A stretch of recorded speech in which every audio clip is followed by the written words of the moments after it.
Bonjour à tous. Le barreau du Cameroun a perdu un important maillon de sa chaîne en la personne de maître Sylvain Swop. Le célèbre bâtonnier Yondo Black regrette une mort subite et précoce d'un avocat hors du commun dont les réflexes juridiques, le sens du discernement et les compétences avaient contribué à le hisser au sein du Conseil de l'Ordre des avocats du Cameroun. Victime d'un accident de la route survenu il y a une semaine, il s'en était pourtant sorti avec un bras fracturé.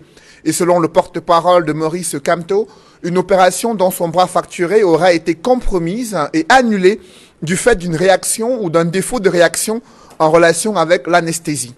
Dès lors, des interrogations fusent sur les circonstances de son décès. S'agit-il d'une faute ou d'une erreur médicale? Au-delà des enquêtes exigées pour voir plus clair, ce drame remet sur la sellette la problématique de la qualité des soins médicaux administrés dans les hôpitaux publics, des hôpitaux où 2 personnels médico-sanitaires ont été suspendus au Bala pour avoir diffusé des images des élèves grièvement blessés à la suite d'une vive altercation. La presse tire la sonnette d'alarme. Les établissements scolaires publics sont devenus le théâtre d'une violence inouïe, à tel point qu'un jeune enseignant a été tué à coups d'armes blanches sur le campus du lycée classique de Nkolbison à Yaoundé. L'auteur de cet acte odieux est un élève adolescent indiscipliné. Cette scène tragique a révolté des enseignants, constate le quotidien Émergence.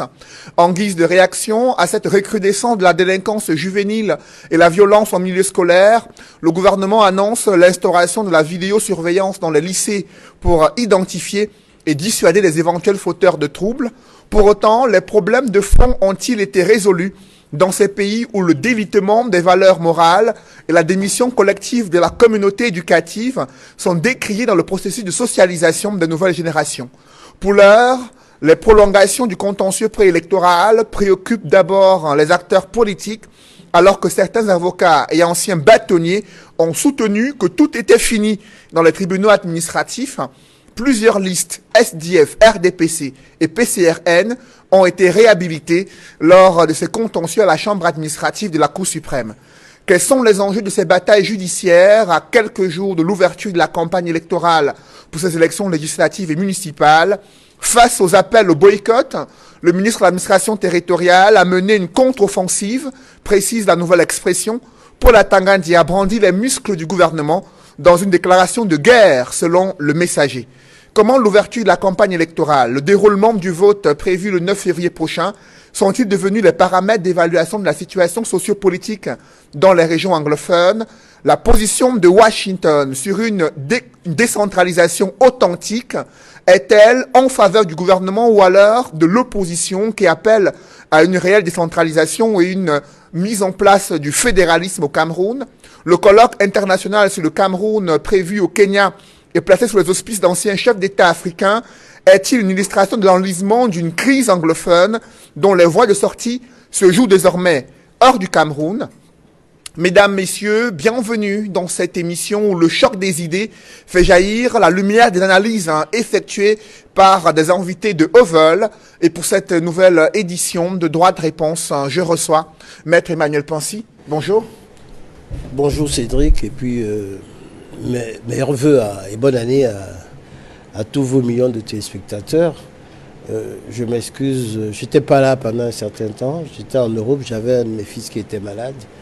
Donc je suis revenu il y a quelque temps avec une petite grippe. Mais compte tenu de cette actualité foisonnante et surtout celle du décès de notre confrère, je dois dire que Maître Swop était un avocat qui était respecté par tous. On en parlera tout à l'heure. On en parlera tout à l'heure. Je précise que vous êtes avocat au barreau du Cameroun depuis une trentaine d'années, plus de 30 ans, et vous... Ça fait 42 ans, ancien avocat au barreau de Paris et du Cameroun depuis 42 ans. Bientôt... 42 ans 42 ans. D'activité en tant qu'avocat. Vous êtes également communicant du RDPC, le Rassemblement démocratique du peuple camerounais, le parti au pouvoir. Merci à nouveau d'être avec nous ce dimanche. Également présent sur ce plateau, Maître Christophe Ndong. Bonjour. Good afternoon. Thank you, televiewers. I am here for the very first time, invited by Equinox. Droit de réponse. I'm very happy, and I think the debates will be enriching, and I would prefer to talk in English, but I understand French very well. Merci. No problem about that. And I'm here today with a heavy heart, a heart where we've lost a colleague, we've lost a sympathizer, we've lost a frontliner of the Cameroon Renaissance movement. Nous en parlerons tout à l'heure. Swap-Sylvain. Barrister Christopher Ndong, je précise que vous êtes avocat également et secrétaire général du mouvement pour la renaissance du Cameroun. C'est exact. Sur ce plateau de droit de réponse, l'un des éditorialistes au quotidien La Nouvelle Expression, consultant sur droit de réponse, avec nous ce dimanche, Edmond Kandia. Bonjour Edmond. Bonjour Céline Moufélé, bonjour à tous les copanélistes. Je voudrais m'associer à tous les autres copanélistes tout à l'heure qui vont évoquer avec nous le cas de Maître Sylvain Swap, qui était un frère et ensuite un ami. Je salue tous les téléspectateurs fidèles de cette émission. Sur le plateau de droit de réponse, deux autres avocats de haut vol ce dimanche avec nous. D'abord, Maître Simon-Serge Kakac. Bonjour. Bonjour Cédric Moufélé, bonjour à tous les copanélistes et surtout bonjour aux nombreux téléspectateurs d'Equinox Télévision. Vous êtes avocat au barreau du Cameroun et militant de l'Union des populations du Cameroun. Merci d'être avec nous ce dimanche. Et juste à côté de vous, c'est Maître Moustapha Ngwana. Bonjour Maître. Et bonjour Cédric et bonjour également à vos nombreux téléspectateurs. C'est un plaisir renouvelé de me retrouver sur le plateau. J'en suis fort aise. J'espère que le débat sera suffisamment intéressant pour nos téléspectateurs. Vous faites partie du conseil juridique du SDF, également avocat au barreau du Cameroun. Et j'aimerais commencer avec vous, Maître Christopher Ndong, concernant la disparition de Maître Sylvain Swap, le collectif des avocats du MRC, baptisé aujourd'hui collectif Sylvain Swap, qui a évoqué dans une déclaration les circonstances troubles de son décès. Thank you very much. It's a disturbance circumstances where we got the sad news of the death of Barrister Swap-Sylvain, who had been an engaged lawyer defending the interests of the Cameroon Renaissance movement in the post-electoral litigations, and again defending our leaders of the coalition of the 2018 presidential elections. He was in the front line. He was the leader of the consortium of lawyers, and his death came as a result of his visit to Nchang. While from Nchang to Bafoussam, he had an accident where him and Barrister Temate were badly injured, and they were taken to hospital. But in fact, it is a dramatic twist of event to see some medical assassination, which I can term it. It's a medical assassination because it is burning in our minds. We don't understand how somebody will be suffering. Est-ce que vous avez les preuves de conclure à un assassinat alors que l'ordre des médecins n'a pas encore livré les conclusions de l'enquête et aucun rapport médical n'atteste? We know this country, and we know what will come out from those medical experts. They will come and talk trash to the population, but we say somebody cannot be suffering from a fracture of the right hand. He spoke to everybody while smiling. He was fine on his bed. He had no problem.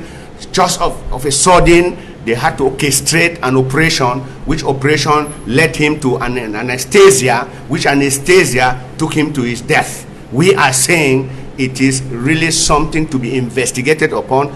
I think the Bar Council has called for this investigation. The order of the medical profession has called for this investigation. But we look at it, Swap, if you look at his past within the ranks of the Cameroon Renaissance movement, he was a fervent opposition that defended the Cameroon Renaissance movement, defended the leaders of the party. And we see a lot of political undertone following his death. He could not have died magically like this. There is no magic. Okay. The accident did not touch the part that could go straight to kill him on the spot. He came out, he was strong, he was well. Only the arm, they said they discovered a fracture of the bone. The fracture of the bone cannot lead to a death. The death of Barrister Swap-Sylvain, it is in fact something which has taken any common man whether you're of the medical professions or not, but we are saying the symposium of lawyers that have decided, coming out with a communique, they are going to request for an in-depth investigation as to the death of Sylvain Swap, who had an accident, did not die on the spot, came out very fresh. If you saw him on his hospital bed, he was telephoning, he could talk, he could smile. How could he have died the next day? So there is something wrong. Permettez, je vous en prie. Permettez à d'autres de pouvoir réagir. What led to his death? On va revenir à vous. Permettez à d'autres de réagir.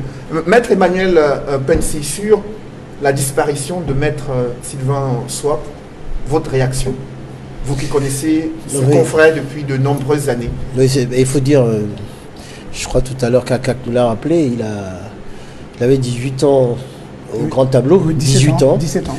18 ans. Non, 2003. 2003, ça fait 17 ans. 17 ans. Et moi, je le connaissais comme étant quelqu'un de très sérieux. C'est quelqu'un qui n'a jamais eu un antécédent disciplinaire au sein du barreau. Et puis il a commencé à faire ce métier en allant à l'international. On a dîné, on a déjeuné ensemble, on était avec MNTP. C'était lors d'un séminaire qui s'est tenu à Dakar à l'aide de la BAD et de l'Union internationale des avocats en février 2010 sur les contrats complexes. Et c'est quelqu'un de très apprécié.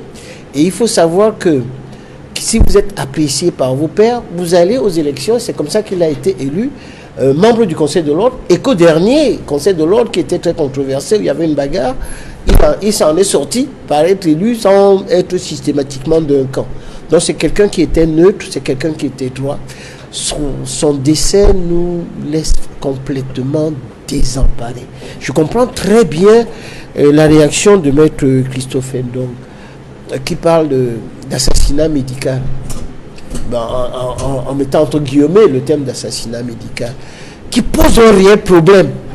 Parce que voilà quelqu'un qui a une fracture à côté de Bafoussam, il n'y a pas de plateau technique, on le renvoie à Yaoundé, et à Yaoundé, il meurt dans des conditions vraiment troubles, alors qu'il téléphonait, il disait que ça allait bien, et il se préoccupait du sort du confrère qui avait eu un accident avec lui. Et je dis que moi, mon père est médecin, premier médecin du Cameroun, j'ai un frère professeur de médecine, ma soeur, que je suis allé enterrer à Paris en mars, et je vivais chez elle, est anesthésiste, et médecin anesthésiste, elle était depuis les années 1965.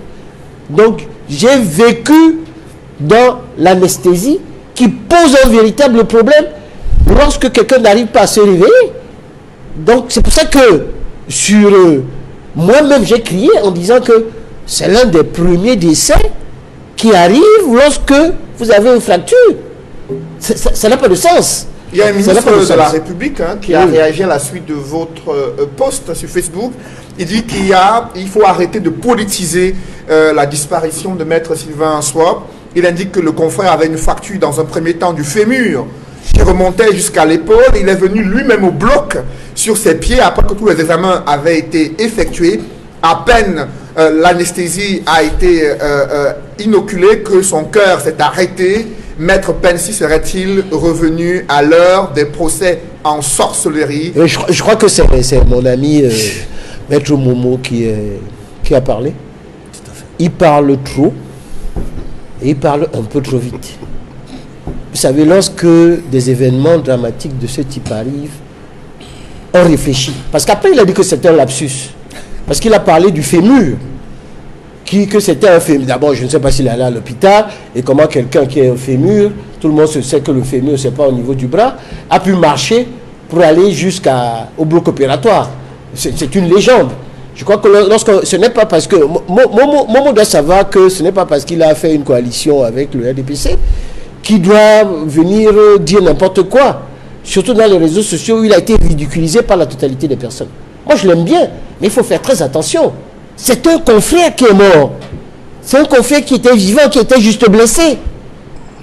Et on doit savoir pourquoi il est mort. Moi, je n'ai jamais dit que c'était un assassinat politique. Ça n'a pas de sens. Il n'avait aucun problème avec qui que ce soit. C'était quelqu'un vrai. Si vous le connaissiez vraiment, ce garçon tel qu'il était, un corps rond, quelqu'un de compétent, quelqu'un qui n'avait de problème avec personne, et qui part comme ça veut dire que n'importe qui peut mourir dans ce pays pour n'importe quoi. Et c'est ça qui me choque. Et je crois que Momo doit rester tranquille sur ce point. Il est ministre délégué. On ne l'a pas appelé pour aller faire l'autopsie, ni aller à l'hôpital pour raconter des choses qui n'existent pas. L'ordre des médecins avec le docteur Jules Sandion, qui est un ami, un camarade de classe, s'est tenu de cette affaire pour dire que cette auto-saisie, c'est la première fois, pour faire une enquête sur cette affaire. Donc on attend le résultat de cette enquête, et sur ce point-là, il faut savoir raison garder. Quand on est ministre, on essaie de tourner sa langue plusieurs fois avant de sortir des inepties. Moi, je voulais dire juste que je ne voulais pas de polémique au sujet du deuil d'un confrère respecté et que nous avons tous aimé, et que nous irons l'accompagner à sa dernière demeure, au moins nous irons à la procession à Yaoundé. C'est quelqu'un vraiment sur son cas, on ne doit pas dire n'importe quoi. Et je comprends très bien la réaction de mon ami, notre confrère Christophe. Donc, il faut que dans cette affaire-ci, que la vérité arrive, et que plus jamais que quelqu'un qui a une fracture meure à la suite d'une agression. Il y a un autre confrère qui est encore en prison. Encore aussi. Maître Christophe, permettez à d'autres réactions. J'aimerais avoir la réaction de Maître Moustapha Ngwana. L'ordre des médecins s'est auto-saisi de ce problème. C'est le mot utilisé dans la correspondance adressée à la corporation des avocats, estimant qu'il y a une commission composée d'éminents spécialistes qui mèneront des investigations et apporteront des clarifications sur le plan technique, sur les circonstances ayant entraîné ce drame. Êtes-vous aussi dans une logique qu'il y aurait soit une faute ou une erreur médicale au moment où un Camerounais doit être opéré d'une fracture sur le bras et quelques heures plus tard, c'est son décès qui est annoncé à sa famille et ses proches? Je dois dire d'abord que j'avais des rapports plutôt cordiaux avec le confrère Swap. C'est vrai que lorsque les gens sont décédés, on a coutume d'avoir à leur sujet des propos plutôt dithyrambiques. Je me souviens qu'il m'avait ouvert les portes de la défense du professeur Kamto et des membres de la coalition qui étaient en prison. J'ai encore avec moi des messages qu'il m'avait transmis à l'époque suite à une prise de position que j'avais eue contre un de ses anciens disciples. Donc il m'avait ouvert ces portes-là. Donc j'avais de très bons rapports avec lui, mais dans l'intervalle, on les a libérés. Donc c'est dit que c'était une personne que je connaissais assez bien. Je me suis retrouvé à des obsèques de confrères ou de parents de confrères avec lui, dont on avait des rapports plutôt cordiaux. Et son décès vient encore soulever la question de la capacité de nos formations sanitaires à pouvoir répondre de manière proactive aux difficultés que peuvent rencontrer les Camerounais relativement à leur santé. Pour ce que j'ai eu comme information, parce que j'ai quand même appelé certains confrères qui sont dans la région de l'Ouest et qui avaient été à son chevet, il semble que lorsqu'il a fait cet accident-là, il a quand même, avant d'être transporté à Yaoundé, qu'il y a quand même un minimum d'examen qui a été fait sur place. Donc on ne l'a pas transporté à Yaoundé sans avoir pris un minimum de précautions. Donc ces précautions ont été prises, c'est sur ces entrefaites qui s'est retrouvé à Yaoundé. On ne peut plus surpris, parce qu'il faut le dire que un problème, un bobo qu'on a au niveau du bras n'est pas celui qui devrait automatiquement entraîner la mort d'une personne. Encore que la mort n'est pas survenue immédiatement, parce qu'on aurait pu nous dire qu'il y avait une hémorragie interne et comme ça. Je pense qu'il n'aurait pas eu le problème plusieurs jours après. Donc je pense qu'il y a quand même à un certain niveau, nonobstant le fait que nous ne soyons pas des spécialistes de la médecine, il y a quand même eu une petite défaillance quelque part. Parce que lorsque vous recevez une personne de son calibre, qui, je dois le dire, n'était pas désargenté, donc il a quand même les moyens pour pouvoir faire la batterie d'examens nécessaires pour pouvoir savoir à quel moment faire l'opération ou quoi que ce soit. Donc on constate que cela peut arriver à Kouma Tekel, mais cela peut également arriver à un avocat de son niveau. Et ça soulève la question, comme je le disais à l'orée de mon propos, de la capacité de nos formations sanitaires. Je dois dire qu'une fois un médecin a révélé à un de mes amis qu'il faut prier pour ne pas être obligé de les avoir sur votre passage au Cameroun. Pour la plupart. Même lorsqu'ils sont parfois compétents, ils n'ont pas toujours les outils nécessaires pour pouvoir vous administrer les soins appropriés. Mais à côté de cela également, il y a aussi une querelle de personnes incompétentes. Je dois dire que la politique sanitaire au Cameroun doit être consubstantiellement revue. Non seulement au niveau de la qualité du personnel, de la formation continue, mais il faut également que les structures aient les moyens nécessaires pour pouvoir s'occuper véritablement des Camerounais. Il y a plus de médecins camerounais hors du Cameroun qu'au Cameroun. Et ils soignent ailleurs, ça veut dire qu'ils sont à minima compétents. Parce que sous d'autres cieux, il y a quand même des mesures spéciales qui sont prises pour se rassurer que vous, les médecins, vous êtes compétents. Et on s'assure de votre recyclage. Ces personnes-là, quand elles reviennent au Cameroun, malheureusement, ne peuvent pas toujours nous donner le meilleur rendu. Parce qu'il faut dire que le mal est systémique. Donc il faut qu'on puisse donner aux médecins la possibilité de travailler de manière optimale. Le décès de Maître Sop est un décès qui soulève des questionnements. Je ne voudrais pas faire de la futurologie ou bien lire dans une boule de cristal, mais je dois dire que ça me pose problème.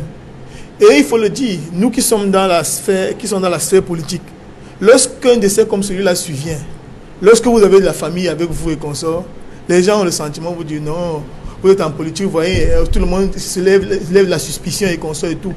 Tous les Camerounais doivent pouvoir participer au jeu politique, parce que même les médecins doivent participer au jeu politique.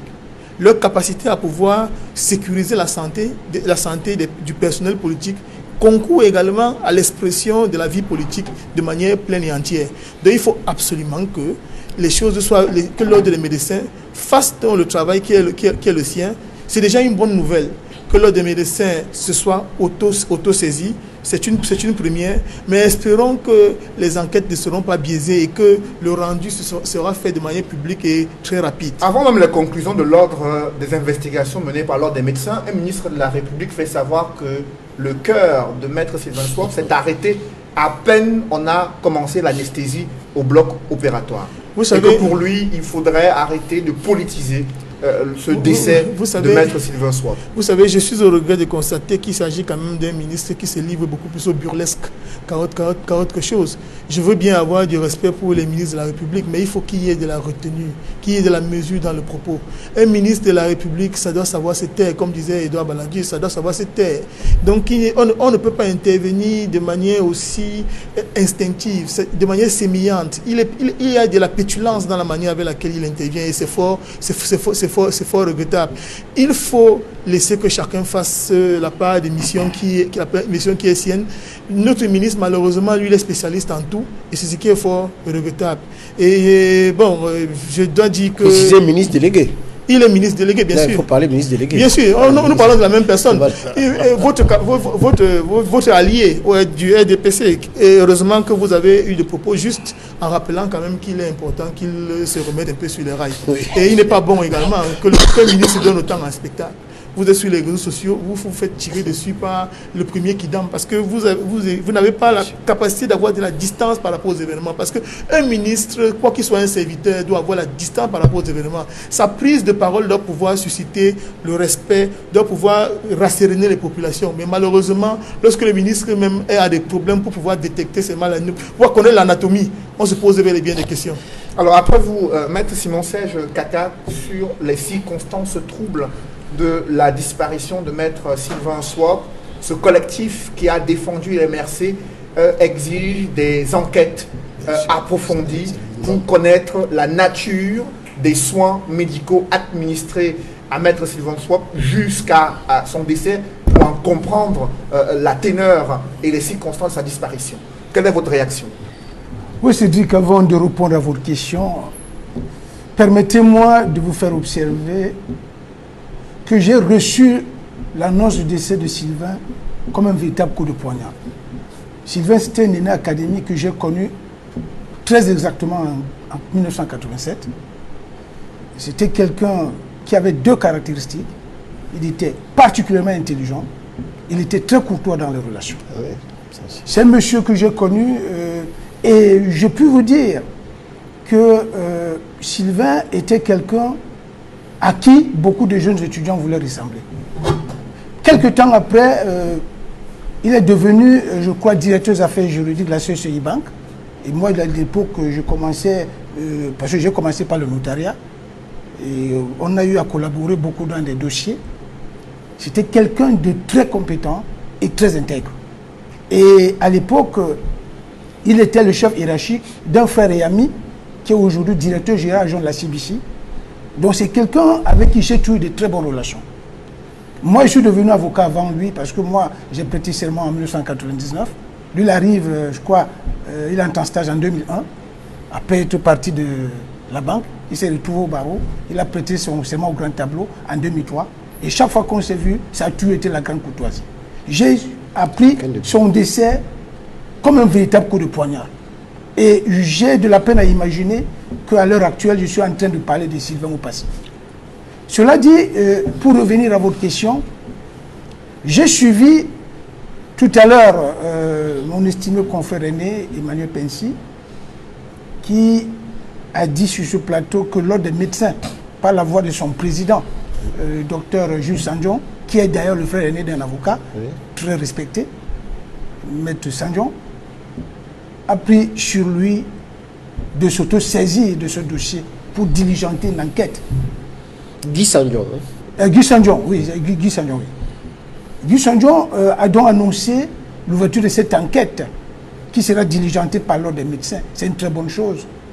Mais ma préoccupation à l'heure actuelle est celle de savoir si cette enquête va nous livrer un rapport objectif. Parce que c'est de ça qu'il est question maintenant.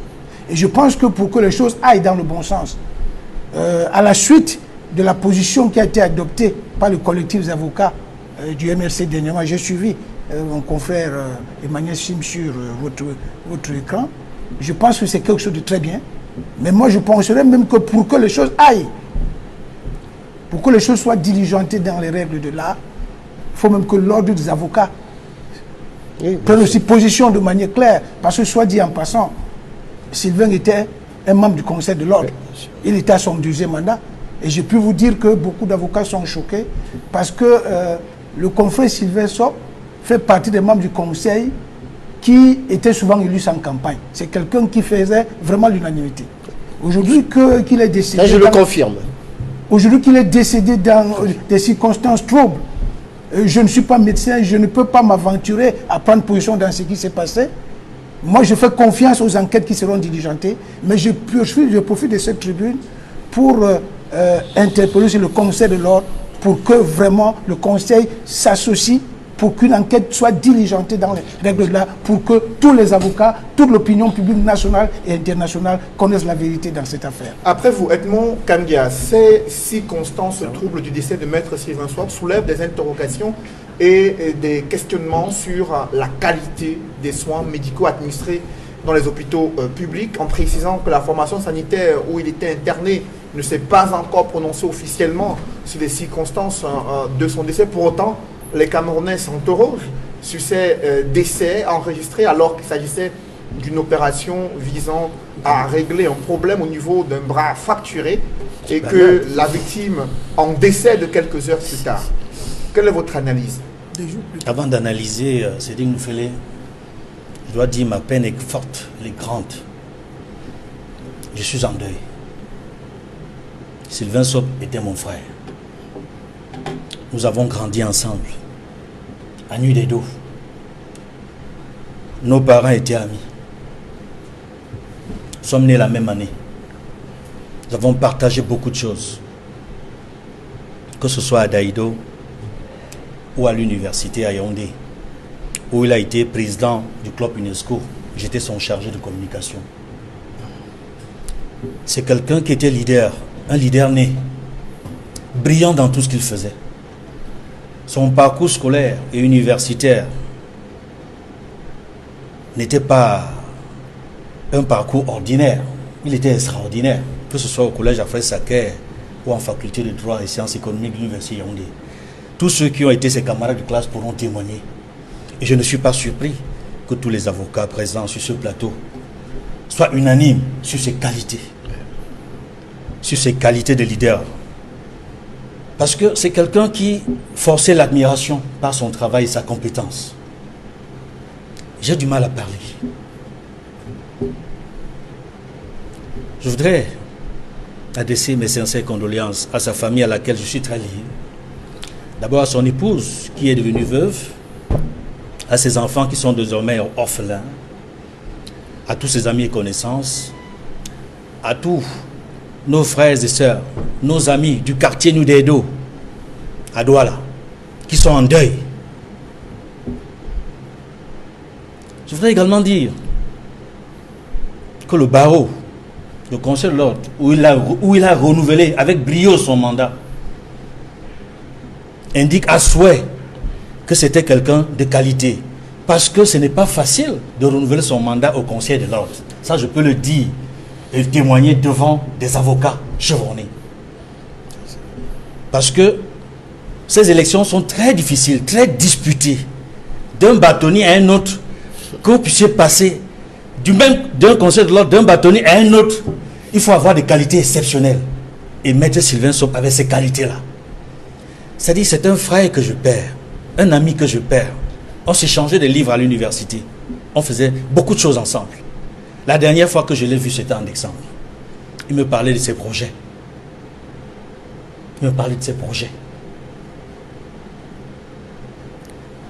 C'est difficile. C'est dit. On comprend bien, Edmond Kambia, l'émotion qui transpire sur votre visage. Maître Christopher Ndong, alors le MRC, du moins le collectif Sylvain Swap, qui décide de suivre de près les investigations concernant les circonstances de ce drame survenu en cette semaine. Qu'est-ce que vous attendez concrètement des enquêtes qui vont être menées? The consortium of lawyers signed a communique stating that they will carry out a parallel investigations on the death of Sylvain Swap. They will not leave it at that. The medical corps will do theirs. They too will carry out a parallel investigation. Lawyers too are investigators. And of course, they have styled the name of the collective, that is the consortium, in his name. The consortium Maître Barrister Sylvain Swap. That is to pay homage to this fallen hero, Barrister Sylvain Swap. We all know, very intelligent. This is a lawyer that came out in his promotion, the major in his promotion, and has won international prizes for pleadings abroad representing the Cameroon bar. We know him, hardworking. In fact, he's somebody that does not like injustice, and he is for justice, and he's there to defend human rights. Now, the consortium of lawyers have said they will put up a team that will investigate the cause of the death of Sylvain Swap, because the death that suddenly came up is a surprise to everybody. We are not medics, that is medical doctors, but there is no way they will turn the situation that led to the mishap and the death of Sylvain Swap. We are saying whoever did it and whoever should either own up fast rather than punish people for investigations, so that the law and the law only should take its course. This man was a father of children, was married, he has associative spirit, he is in the bar, he is in that collective, he is in the CRM, and the CRM is planning as to how it will carry out its own investigation and make pronouncements concerning the death of Maître Sylvain Swap. We are saying, let people not jitter. They should not be shivering and coming out with statements that are not real, because the real cause, there are many causes of death of some highly placed persons in this society, even the downtrodden, that the system, it's a systemic problem. The system in its first reaction is only trying to do protective measures, trying to push the blame game to politics.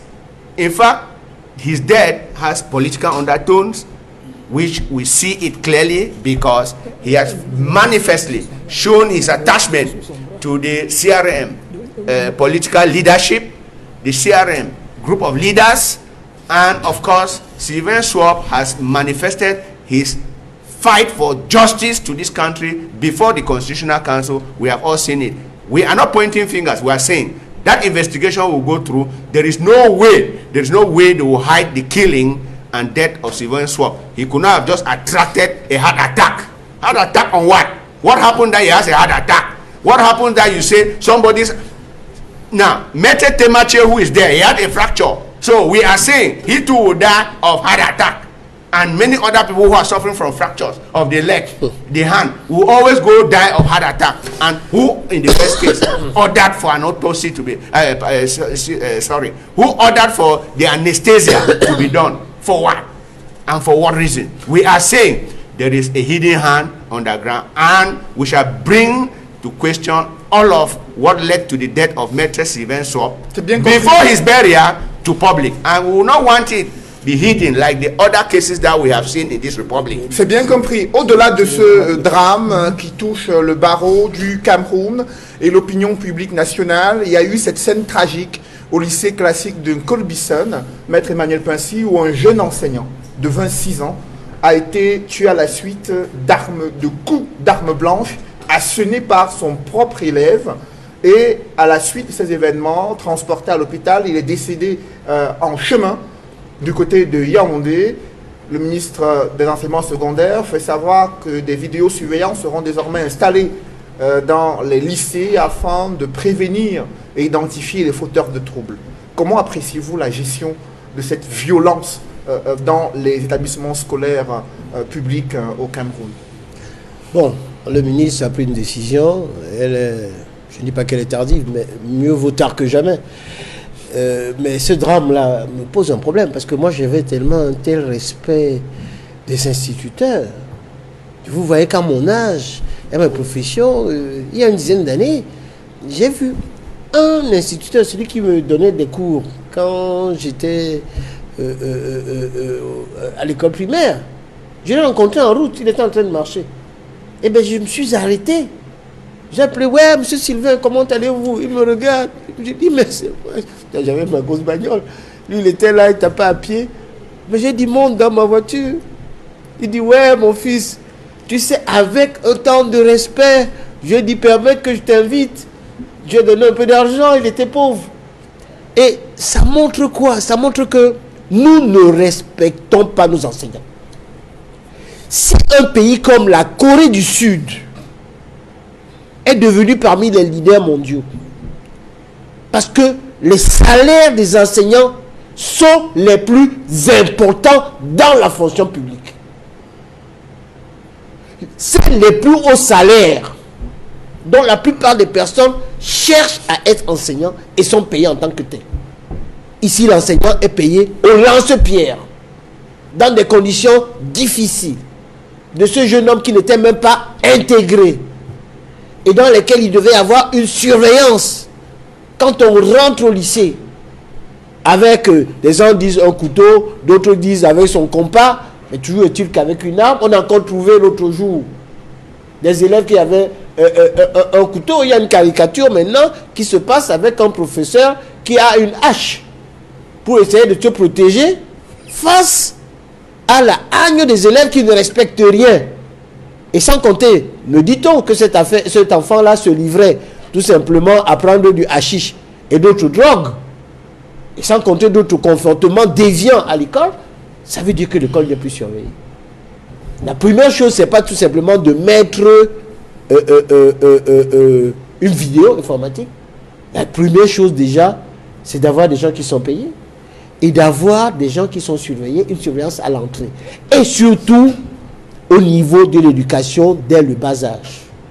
Si vous n'éduquez pas les enfants pour respecter d'abord vos aînés, pour prouver que vos professeurs sont vos dieux, c'est ceux qui inculquent le savoir, c'est eux qui font que vous avez votre avenir. Si vous ne les respectez pas, c'est que vous ne respectez rien. La France a d'ailleurs pris sur ce point-là une mesure. Vous savez qu'en France, les enfants, les parents reçoivent des allocations familiales. Et si les parents laissent des enfants qui font dans la violence, qui ne vont pas à l'école, on supprime les allocations familiales. On est même allé plus loin. On va même supprimer les allocations pour payer pour les logements, les aides au logement, pour que les parents se sentent concernés par cette affaire. Ce qui s'est passé là où ce jeune, qui n'était même pas encore intégré, qui venait d'arriver, je crois qu'il enseignait les mathématiques, brillant, qui meurt comme ça à la fin de l'âge, il n'a même pas encore, comme on a dit, son matricule au niveau de la fonction publique, il est déjà mort. Donc je crois que tout simplement, ça pose un problème. On voit les gens qui n'arrivent pas à être intégrés, des difficultés pour s'occuper des enseignants qui sont martyrisés, qui sont mirabilisés, qui sont dans, j'allais dire, dans la détresse. Vous avez des enseignants qui vont à pied alors que les enfants vont à l'école soit derrière un taxi ou avec une moto, et que dans certains cas, on a vu des professeurs, pour se faire un peu d'argent de poche, prendre de l'argent aux enfants pour des attitudes qui sont tout simplement... Cette situation, justement, a suscité la colère des enseignants, Maître Moustapha Ngwana, de voir l'un de leurs collègues être tué par un de ses propres élèves sur le campus d'un lycée où l'on s'attendait à ce que des fouilles et des contrôles systématiques soient effectués au préalable pour filtrer l'entrée des élèves. Un élève dont l'indiscipline était reconnue au centre de ce campus. Les enseignants camerounais ont le sentiment d'être abandonnés par les pouvoirs publics en ce qui concerne l'encadrement et le système de surveillance sur les campus scolaires dans les lycées. Quel est votre regard sur cette situation? Je dois dire que nous avons un sérieux problème systémique. Notre société semble voler en éclats. Tout est en lambeaux. On cherche avec beaucoup de difficultés des secteurs dont on peut réellement être fier. Il faut dire qu'avant d'envisager le cas des enseignants et autres, l'éducation commence d'abord à la maison. Nous sommes en train de fabriquer un nouveau type de parents que je vais qualifier de parents absents. Les parents absents parce que nous sortons le matin parfois à 6 heures, on revient à des heures pas possibles où on n'a pas le temps de pouvoir s'occuper des enfants. Donc, on ne peut pas tout abandonner entre les mains des enseignants. Il y a l'instruction, mais il y a aussi l'éducation. Parce qu'en réalité, les enseignants instruisent les enfants. Mais l'éducation, c'est encore beaucoup plus vaste. Et il faudrait qu'il y ait une véritable participation d'abord des parents. C'est-à-dire que pour pouvoir juguler la délinquance. Parce que j'ai également suivi qu'il y en a qui pointent un doigt accusateur sur les enseignants. Il y en a qui veulent justifier, qui veulent dire il aurait dû appeler le surveillant général, il aurait dû faire ci, il aurait dû faire ça. Mais il faut bien se dire une chose, c'est que nous devons déjà commencer par discipliner nos enfants à la maison. C'est vrai que le comportement que les enfants affichent très souvent à la maison est complètement différent de celui qu'ils affichent très souvent à l'école. Mais quand on a un parent qui accorde un peu de temps aux enfants, ça dit qu'on a la capacité de pouvoir déceler quand même les mauvais comportements et surtout, il faut pouvoir discuter de temps en temps avec les surveillants généraux et autres pour pouvoir connaître comment se comporte son enfant et administrer très tôt les thérapeutiques qui vont permettre aux enfants de revenir sur le droit chemin qu'ils n'auraient éventuellement jamais dû quitter. Donc, quand on parle de sécurité, la sécurité c'est... Mais vous avez vu qu'il y a un autre élève qui s'est vu couper les doigts, je crois, au Bala. Il y a un autre dans le Septentrion qui s'est vu ouvrir complètement la joue, toujours cette semaine. Donc vous comprenez qu'il y a des comportements d'une violence inouïe. Il y a également la circulation de la drogue.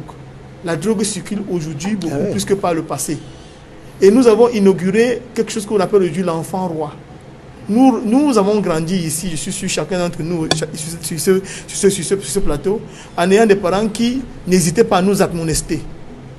Et aujourd'hui, on a inauguré les enfants rois, où les enfants ne savent pas qu'il y a une ligne rouge qu'il ne faut pas franchir. Il faut qu'il y ait une ligne rouge qui ne doit pas être franchie, aussi bien à la maison qu'en dehors. Lorsque la société est permissive, les enfants sont complètement à la rue. Je n'ai pas l'habitude de le faire, mais les Saintes Écritures dans le livre de Proverbes disent les Saintes Écritures, éduque ton enfant comme un esclave et tu en feras un homme. Je crois qu'il ne s'agit pas de l'esclavage tel que la traite négrière, mais on nous dit qu'il faut être suffisamment dur avec les enfants pour en faire de meilleures personnes. À trop les laisser faire ce qu'ils veulent, on finit malheureusement par les perdre.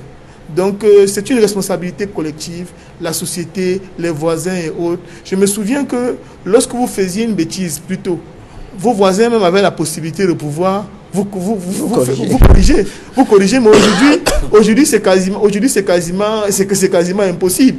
Donc il faudrait que nous nous reprenions en main. Les sociétés dans lesquelles il y a les plus grands crimes commis par les enfants, curieusement, sont les sociétés dans lesquelles on cajole les enfants.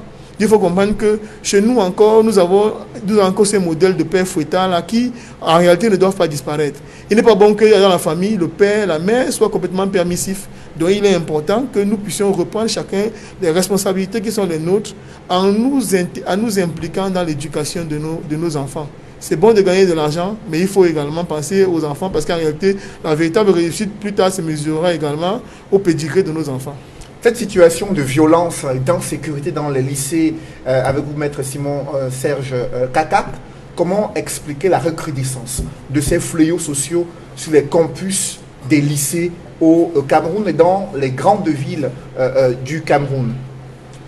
C'est dit que je viens de suivre avec beaucoup d'attention les observations de Maître Emmanuel Pensi et Maître Moustapha Ngwana sur la question. J'avoue que je ne suis pas entièrement d'accord avec leur approche. Parce que, de mon point de vue, c'est que ce que nous observons aujourd'hui en milieu scolaire n'est que le reflet du système de gouvernance qui est implémenté au Cameroun depuis plus de 30 ans. Vous savez, lorsque vous allez dans nos établissements scolaires aujourd'hui, la première chose qui vous frappe, c'est le caractère pléthorique des effectifs dans les salles de classe. Je me suis amusé il n'y a pas très longtemps à aller voir un ami qui est censeur dans un lycée de la place. J'ai été surpris de trouver des salles de classe qui ont 140 élèves, 150 élèves. Et lorsque vous observez avec beaucoup d'attention, vous vous rendez compte que parfois les bancs sont collés. Ça veut dire que l'enseignant ne peut même pas circuler entre les bancs. Donc, quand il y a donc ce caractère pléthorique des effectifs, cela entraîne une autre résultante. La résultante, c'est quoi? C'est la défaillance dans le dispositif mis en place pour assurer la discipline et la sécurité dans l'établissement. Je pense que voilà deux phénomènes qu'on ne peut pas occulter. La troisième chose maintenant qui est grave et qui est l'une des caractéristiques de notre système de gouvernance, c'est cet environnement qu'on a créé autour des établissements et qui favorise la consommation d'alcool et de stupéfiants. Lorsque vous suivez tout ce qui se passe, je suivais encore, il n'y a pas très longtemps, la maman de l'enfant qui a tué son enseignant au lycée classique de Colbison. La maman a avoué que son enfant consommait des stupéfiants. Et parfois, c'est les bars, les débits de boissons qui sont tout autour de l'établissement, où l'enfant vient faire semblant d'acheter une bouteille d'eau ou une bouteille de jus, alors qu'en réalité, c'est des stupéfiants qu'il achète. Donc moi, je pense que au lieu de rejeter la responsabilité sur les parents c'est, ils ont leur part de responsabilité, mais je pense que le gros problème aujourd'hui, c'est qu'au niveau de nos établissements scolaires, il n'y a plus de discipline parce que les effectifs sont immensément pléthoriques, ce qui fait que les surveillants sont en nombre insuffisant et forcément ne peuvent pas accomplir ou alors remplir leur office dans les règles de l'art. Maintenant, ce que je voulais faire observer pour chuter, c'est que c'est quand même, ça devient récurrent. Tous les ans maintenant, presque tous les semaines, on nous parle de ces enseignants qui sont en insécurité dans les établissements. Et cela pose un autre problème. Cela pose le problème de ce que Emmanuel Pensi disait tout à l'heure par rapport à la considération que nous portons sur nos enseignants. Lorsque vous allez dans les sociétés développées aujourd'hui, on vous parle de la bonne gouvernance. Mais ce que les gens ne vous disent pas, c'est que le premier pilier de la bonne gouvernance, c'est l'éducation et la formation de la jeunesse, avec tout ce que cela comporte comme traitement des élèves et des enseignants. Mais dans notre pays, malheureusement, l'enseignant n'est plus pris au sérieux, parce que là, maintenant que le problème se pose, cela nous amène à réfléchir sur un nouveau statut qu'on doit désormais donner à l'enseignant et naturellement sur le système ou alors le dispositif qu'on doit mettre en place pour assurer leur sécurité. Parce que lorsque vous suivez par exemple les circonstances de l'agression mortelle de l'enseignant de Colbison, tout s'est passé comme si en fait il y a eu une altercation entre l'élève et le professeur. Alors que tout le monde le sait, dans les lycées et collèges, la discipline n'est pas assurée par le professeur. Lorsqu'un enseignant constate un cas d'indiscipline concernant l'un de ses élèves, il essaie de le ramener à la raison. S'il constate que l'enfant s'obstine dans la violence, qu'est-ce qu'il fait? Il appelle plutôt les surveillants. Parce que le surveillant qui a pour chef, parce qu'il y a les surveillants de bloc et il y a les surveillants généraux, leur rôle dans l'établissement, c'est assurer la sécurité. Donc de régler ce genre de cas. Donc, en fait, il faut aussi rappeler aux enseignants d'éviter, parce qu'avec des enfants qui sont aujourd'hui sous l'influence des stupéfiants, c'est les enfants qui n'ont plus le contrôle de leur personne, de leur propre personne. Ce qui fait qu'un enseignant qui s'amuse à aller dans une altercation avec l'un de ses élèves, il peut se retrouver sur le carreau. C'est pour ça que l'enseignant doit connaître les limites de ses responsabilités et naturellement, le surveillant qui est là pour assurer la discipline, c'est quelqu'un qui doit être présent autour des salles de classe pour qu'à chaque fois qu'il y a un cas comme celui-là, que l'enseignant s'en remette plutôt au surveillant qui viendra peut-être mettre un terme à ce cas de discipline. Maître Simon Serge Kakak, lorsque le gouvernement décide d'instaurer la vidéosurveillance dans les lycées pour dissuader et identifier les fauteurs de troubles, pour vous, cette mesure est-elle rassurante pour le personnel enseignant dans ces écoles? Oui, c'est une mesure. Hein. Vous savez, une mesure comme celle-là, quand même, doit être saluée. Nul ne peut dire que ce n'est pas une bonne mesure. Mais je continue à dire qu'avec le caractère pléthorique des effectifs, parce que lorsque vous avez un établissement, je vous donne un cas, je connais un lycée qui a 8000 élèves. Un lycée de la place qui a 8000 élèves, et peut-être une quarantaine, une trentaine de surveillants, ça ne peut pas marcher. Même si vous mettez 1000 caméras de surveillance, ce qui est constant, le fait que le gouvernement ne parvient pas à maîtriser les effectifs, parce que je me rappelle quand on entrait en classe de 6e, on nous disait à l'époque une classe de 6e ne devait jamais dépasser 50 élèves. Aujourd'hui, vous trouvez des salles de classe comme 150 élèves. Quand vous êtes nombreux comme ça, vous avez un établissement qui a 8000 élèves pour 20 surveillants ou 30 surveillants. Vous convenez avec moi que quelles que soient les mesures que le gouvernement peut prendre, ces mesures vont s'avérer inappropriées. Pourtant, c'est l'un des départements ministériels qui reçoit l'une des enveloppes budgétaires les plus importantes depuis au moins 3 ans au Cameroun. Edmond Kamga, ministère des enseignements secondaires, effectifs pléthoriques, difficulté d'encadrer les enfants en raison de l'indiscipline caractérisée, l'environnement de plus en plus malsain autour de ces lycées, malgré l'existence d'un dispositif juridique qui interdit la présence des débits de boissons autour des lycées. Ce n'est pas le cas dans la réalité. Comment expliquer cette recrudescence, selon vous, de la violence en milieu scolaire? Je pense que tous les copanélistes ont chacun développé un aspect important du problème. Et globalement, les responsabilités sont partagées, c'est-à-dire les parents ont leur part de responsabilité, l'administration scolaire a également sa part de responsabilité. Mais par-dessus tout, nous pensons que la plus grande responsabilité revient à l'administration, à l'État. Parce que c'est l'État qui fixe les orientations, c'est l'État qui fait exécuter les mesures prévues par la loi. Il n'est pas normal, et ce n'est pas nouveau. Les effectifs pléthoriques, ce n'est pas aujourd'hui seulement. C'est une bonne dizaine d'années, au moins, dans ce pays. Les situations de violence scolaire, elles ne font que s'aggraver d'année en année.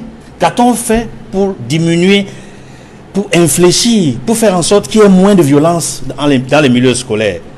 En réalité, je pense que l'État, ou précisément l'administration scolaire, n'a pas suffisamment réfléchi sur les voies et moyens de juguler ce mal. Et parmi les solutions possibles, il faut renforcer le statut de l'enseignant au Cameroun. Il faut renforcer son statut. Il y a eu des statuts particuliers, il y a eu des lois là-dessus, mais qui n'ont jamais été mises en œuvre. Que vaut l'enseignant au Cameroun devant l'élève? C'est une question de fond. Parce qu'aujourd'hui, vous avez des élèves qui sont mieux vêtus que leurs enseignants, qui sont mieux chaussés que leurs enseignants, qui ont plus de documents, qui marchent avec les ordinateurs. L'enseignant n'a pas d'ordinateur. Et quand il est face à son instituteur, son maître, son professeur, il méprise son professeur. Parce qu'il a le sentiment que mais il n'a presque rien à apprendre du professeur. Pas parce qu'il refuse les connaissances qui lui sont prodiguées par l'enseignant, mais parce que quand il regarde son enseignant, il a le sentiment qu'il est en face de quelqu'un qui se balade dans la rue. Quand je dis de renforcer le statut de l'enseignant, c'est de faire en sorte que quand l'enseignant arrive en classe, physiquement, il soit présentable. À commencer par les enseignants qui sortent des grandes écoles. Parce que voilà le cas de cet enseignant de mathématiques qui faisait des vacations au lycée de Colbisson. Alors qu'on s'attend à la compassion du ministre des enseignements secondaires et nous rappelle dans son communiqué qu'il a été affecté quelque part dans le Noun. Ce n'est pas à ça qu'on s'attend. lorsqu'un enseignant décède. Il faut d'abord la compassion, comprendre mieux ce qui lui est arrivé. Pas de nous dire qu'on l'a affecté quelque part. Mais pourquoi n'est-il pas allé à son lieu d'affectation?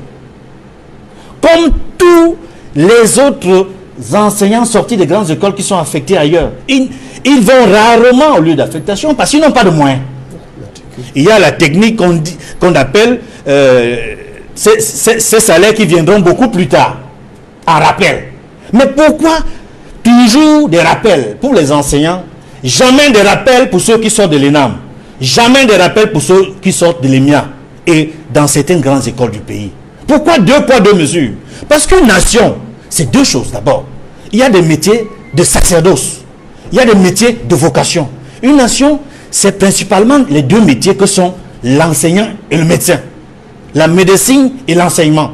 Lorsque vous cloîtrez dans une situation de pauvreté et de misère l'enseignant et le médecin, c'est une nation qui va tomber. C'est une nation qui ne peut pas prospérer quand l'enseignant n'a pas suffisamment de capacité physique, financière et morale pour dire à l'apprenant que voici la connaissance. Lorsqu'il le dit, il faut qu'il soit en capacité totale d'imposer, parce qu'il est le maître dans la tradition de maître Tierno, dans l'aventure ambiguë. Quand le maître parle, l'élève se tait. Aujourd'hui, le maître parle, les élèves s'en foutent, les étudiants, ils s'en foutent. Ils sont avec leur téléphone. Et dans le cas d'espèce, justement, l'enseignant de mathématiques lui demandait, monsieur, donnez-moi votre portable, parce que vous perturbez, vous ne suivez pas le cours. Mais le gars, non seulement n'a pas remis son téléphone, mais comme a dit dans un journal un confrère, il a prémédité son coup. Parce que selon nos enquêtes, ce n'était pas la première fois qu'il y avait altercation entre ce jeune enseignant et cet élève. Vous citez le délitement des valeurs morales, des missions collectives de la communauté éducative et un système de gouvernance défaillant. Maître Christophe Don, l'école est-elle aujourd'hui en danger au Cameroun, théâtre d'insécurité pour des enseignants qui souhaitent transmettre le savoir et la connaissance? Yes, you will see this is a very interesting topic. It has taken a long time. We've been debating about it. But you see, there is, as Mr. Kamgia said it here and Maître Serge, there is the level of moral decadence that has polluted the Cameroon society, beginning with the government in place, the system in place, does not make it appropriate to have a serene educational environment for the simple reasons. Let me tell you. 1, there are 3 honorable professions on earth. 3. It's not more. 3. If you like, challenge me anytime you want. You have the teacher, you have the lawyer, you have the doctor. These are the 3 persons in one God. When the Bible says 3 persons in one God, it is incarnated in Jesus Christ that came on earth. Jesus was a teacher, Jesus was a lawyer, Jesus was a doctor. He had only these 3 professions, and that makes it honorable. But when you see the government in place that governs this country, the educational system is not only there. These 3 categories of people are downgraded. They are not taken into account. They are not even respected. Look at the salaries of these 3 categories of people. The teacher taught, including Paul Biya and me. All the ministers is the teacher. But what is the salary of a teacher? Broken. And you expect the teacher, whose salary is very mean, cannot tie with the work that he has before him, to go and begin to teach people in a class over 150 as Maître says here. It's not correct. The headache is too much for little pay. Number 2, the system itself has infiltrated the school milieu. We are blaming parents. We are blaming this. It is the system. The system has infiltrated the school milieu. It is not, now they have turned. The scenario has changed from people convalescence, people falling.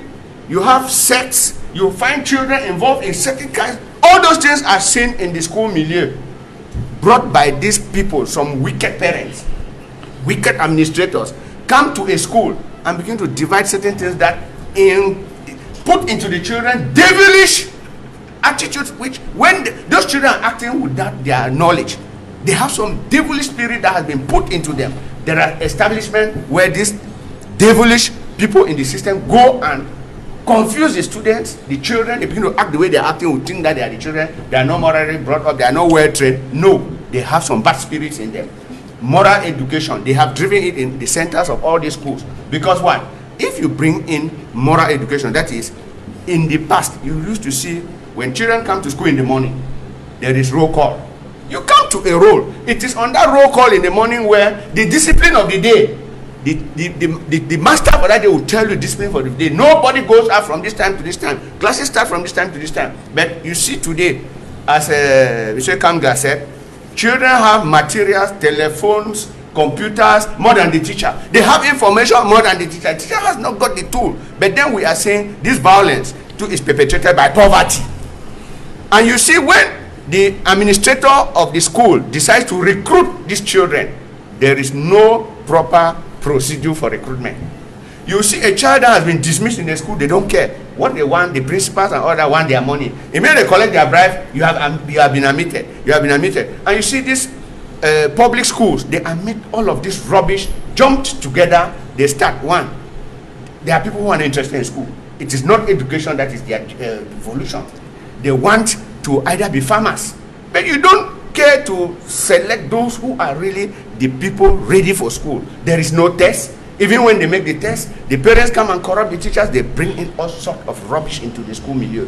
That is where you find all of these problems happening. Le gouvernement maintenant veut mettre la vidéosurveillance dans les lycées afin d'identifier les fauteurs de troubles et dissuader des éventuels élèves indisciplinés. That will not, even if they put all this under their counters, the children know how to go about it. They know how to switch off those cameras. You see them jumping over fence. The video cameras are there. They don't even show. You see them do all sorts of atrocious acts. As he rightly says, Maitre says, rightly says, there are bars in schools. Every public school, you go and see occasions. And you ask the school year, when do they learn?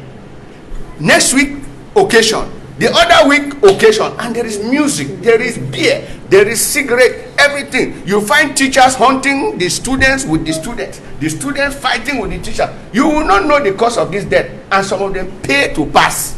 All of this, the teachers, the administration, the parents leave them aside because they have done their duty. They have trained their children at home. The parent cannot leave to go to the worksite to come to school to be thinking of how the child is behaving in school. When he leaves the house, that act did not happen in the house. It happened in school. When a child leaves the house, he comes to school, it is the responsibility of the administration of that school. And it is the responsibility of government. Now, look at how the series now operate. There was a case some times ago. A beggar's child in an American school did what he did. Till today, the society has not known what is the end result of that criminal act. We don't yet know. Many other acts have happened in the school milieu. Since the government opens up investigation and at times it dies down without telling the public what is the result, the children, being sensitive, know that that is a correct thing to do. They beat up teachers. I saw on the social media a child in a classroom, a boy beating a girl. Horrible fight. Where was the teacher? Where is the administration? No follow-up, nothing. It will end up there quarreling. You will go to hear the simple quarrel they have. Is that your boyfriend? Après ce diagnostic que vous venez de faire, justement, it is the weakness of our administration. Maître Emmanuel Pincy, d'aucuns ici remettent en cause le système de gouvernance au Cameroun qui a favorisé cette violence et délinquance juvénile en milieu scolaire, là où des enseignants sont débordés par des effectifs pléthoriques, l'administration incapable de pouvoir assurer la discipline avec autant d'élèves, manquant cruellement de moyens. Pourtant, ce ministère est l'un des plus importants au regard des budgets qui sont attribués chaque année à ce ministère. Comment expliquer un tel paradoxe? Ben, vous ne devez pas seulement parler de ce ministère. Il faut parler de tout le budget qui est alloué à l'éducation et à la formation. C'est-à-dire il y a plusieurs ministères. L'enseignement supérieur, l'enseignement secondaire, l'éducation de base, le secrétariat d'État. Si vous multipliez les budgets qui sont alloués à l'éducation, je crois qu'on n'est pas très loin de 1/5 du budget, sinon un peu plus, de la nation. Donc c'est une somme considérable qui est faite en faveur de l'éducation. Mais permettez-moi de ne pas être tellement d'accord avec ce qu'a dit mon ami Kak et certains observateurs pour pouvoir envoyer la faute au gouvernement. Parce que c'est un phénomène mondial au niveau de l'éducation. Je prends un exemple. Aux États-Unis, vous avez tous les jours, vous entendez un élève est sorti avec des fusillades pour tirer et tuer tous les professeurs. C'est aux États-Unis.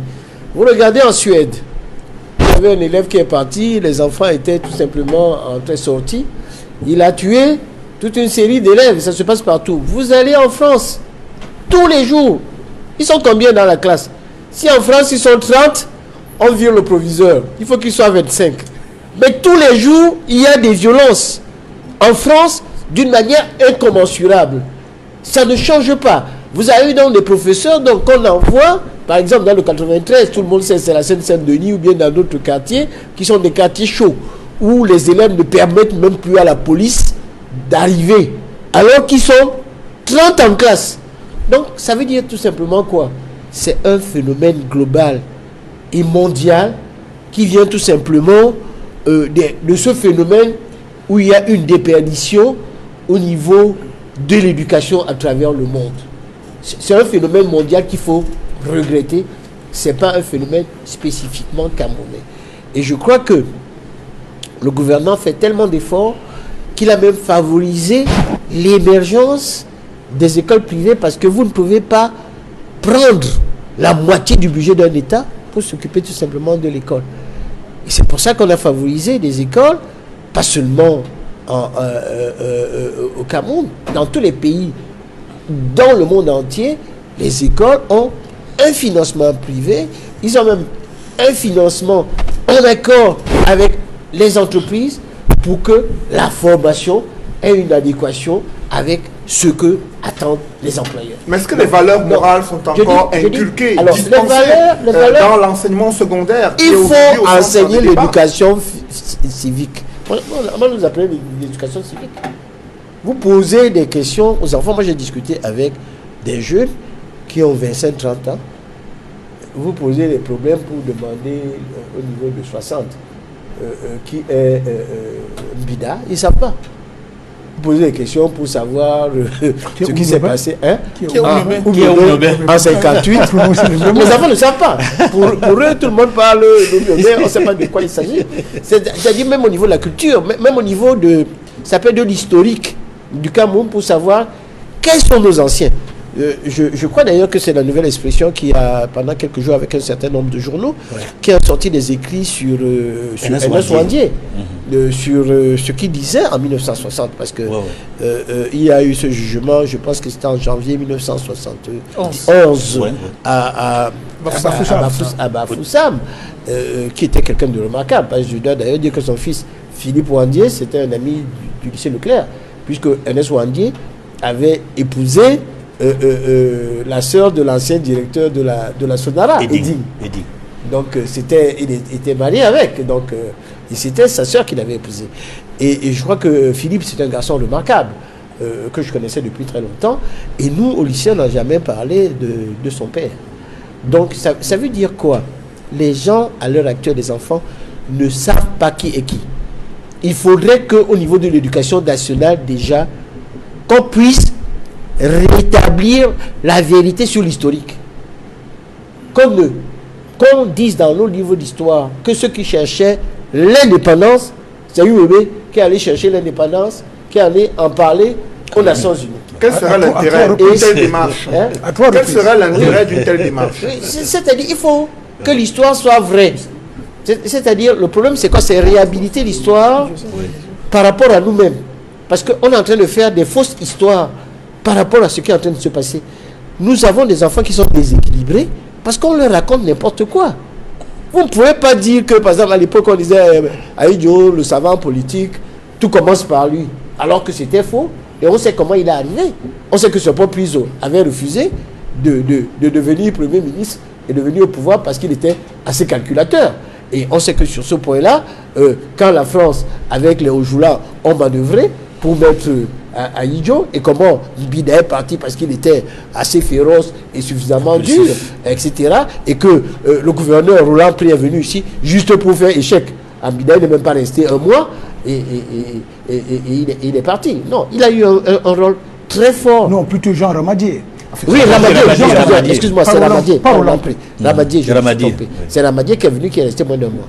Donc, sur ce point-là, et expliquer comment ça s'est passé expliquer par exemple que Oumiobe voulait se rallier et que il a été assassiné, parce qu'envoyé d'ailleurs à l'aide d'un évêque. Donc vous posez le problème ça veut dire que de l'absence des repères, des enfants et des valeurs n'ont plus de morales. repères, ni de valeurs morales. L'histoire est faussée. Et partout, si vous regardez dans tous les pays du monde, vous avez tout simplement des violences au niveau des écoles. Ce n'est pas faute d'argent. Peut-être que le gouvernement devait faire peut-être un peu plus au niveau de la manière de se faire. Le gouvernement devait par exemple faire en sorte que lorsque vous sortez de l'école, déjà vous êtes accepté au niveau de l'école. Dès que vous sortez de l'école normale supérieure, vous savez que vous êtes affecté. Oui. Il doit y avoir un circuit. Moi, je suis allé à la Banque mondiale. Vous avez un livre de procédure. Vous utilisez un livre de procédure, comment faire. Et maintenant, avec la digitalisation, vous arrivez à avoir cette personne qui va être intégrée C'est bien et compris. recevoir son argent. Maître Simon Serge Il faut moderniser la que faut-il faire pour réduire et mettre fin à ces violences qui se multiplient en milieu scolaire et améliorer dans le cadre des réformes du système éducatif camerounais? Cédric, avant de répondre à cette question, j'aimerais rebondir sur ce que venait de dire Emmanuel tout à l'heure. Je suis d'accord avec lui que, en fait, cette recrudescence de la violence, on peut l'observer dans plusieurs pays du monde aujourd'hui en milieu scolaire. Je suis entièrement d'accord avec lui. Mais ce qu'il ne veut pas comprendre, c'est que, comme le disait un grand sociologue à l'époque, Émile Durkheim, pour ne pas le citer, l'homme est le produit de son milieu. Peut-être dans les sociétés comme la société américaine, c'est peut-être l'excès de liberté qui amène la violence à l'école. Mais il faut reconnaître que dans notre système, dans notre cas, c'est notre système de gouvernance qui est le principal responsable de ce que nous connaissons. Lui-même a décrit tout à l'heure les caractéristiques de ce système. Il a parlé par exemple d'un système de gouvernance où on cache l'histoire aux jeunes générations. Et vous savez très bien, Cédric, lorsque vous êtes un jeune et que vous ne connaissez pas votre propre histoire, vous avez de la peine à devenir un véritable citoyen. Vous avez de la peine à devenir un véritable acteur de développement. Parce qu'en réalité, vous n'êtes qu'un sujet. C'est de ça qu'il est question. Deuxième chose, toujours dans son analyse, il vous dit que nous sommes dans un pays où on ne connaît pas nos repères. On n'enseigne aucun repère. On ne nous inculque pas une éducation civique. Un enfant qui n'a pas d'éducation civique ne connaît même pas la valeur d'un enseignant. Vous comprenez? Troisième chose, c'est lui-même qui le dit. Ça c'est très important. Nous sommes dans un pays où l'enseignant est le dernier de la société. Alors que moi, je me rappelle, quand nous entrions à l'époque, en classe de 6e, nos modèles, c'était nos enseignants, même par leur mise vestimentaire, par leur, comment dire, le quincelage de leur connaissance. C'est un cas qui n'a pas très longtemps. Hein. Non, mais écoutez. Parce que tu n'es pas si vieux que ça. Hein. Ça il y a quelques années. J'ai entré en classe de 6e en 1981, ça fait 39 ans aujourd'hui. Vous comprenez? J'ai appris beaucoup de choses de nos enseignants, qui étaient nos modèles. Aujourd'hui, l'enseignant n'est plus un modèle pour un enfant. Et c'est lui-même qui a expliqué cela. Et quatrième chose qu'il faut intégrer, la première chose ou la meilleure chose qu'on a pu enseigner aux jeunes Camerounais aujourd'hui, c'est la consommation d'alcool.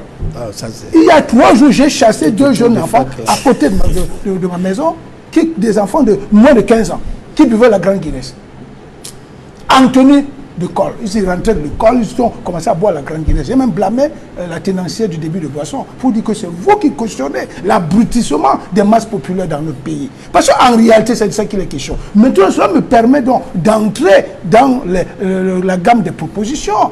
Nous pensons que la première chose à faire pour combattre les phénomènes comme ceux que nous subissons en ce moment, c'est d'abord de changer totalement notre système éducatif et qu'on revienne à l'école ordinaire de l'éducation à la citoyenneté. Parce que si nos enfants n'apprennent pas à être citoyens, nous, ils fréquentent pour rien. C'est même pour ça que justement, j'ai discuté il n'y a pas très longtemps avec quelqu'un à Addis Abeba qui m'a dit que il constate que dans les pays francophones, les enfants vont à l'école pour rien.